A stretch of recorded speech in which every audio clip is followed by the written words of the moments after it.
След близо 2 часа изслушване на министрите на финансите и на здравеопазването, 3 комисии в парламента не постигнаха съгласие по актуализацията на бюджета на здравната каса и държавния бюджет. Добромир Видев информира. Постигнатият между партиите консенсус за приоритетите на парламента до изборите беше поставен за няколко часа на изпитание.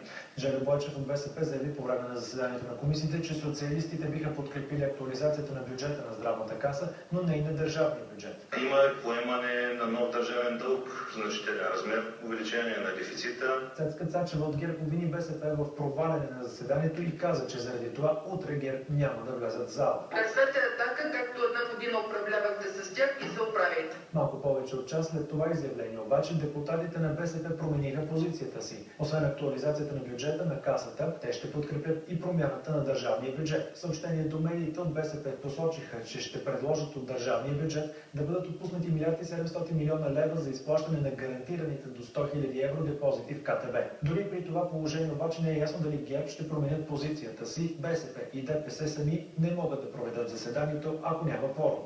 Така разглеждането на промените в бюджетите в пленарната зала остава под въпрос, а финансовият министър Петър Чобанов коментира. Наистина в този си вид се запознаха с закона за бюджета днес. Между двете четения също имаше възможност да бъдат нанесени промени. Имаме още една седмица работа на Народното събрание. Последващо предложение на Министерския съвет няма.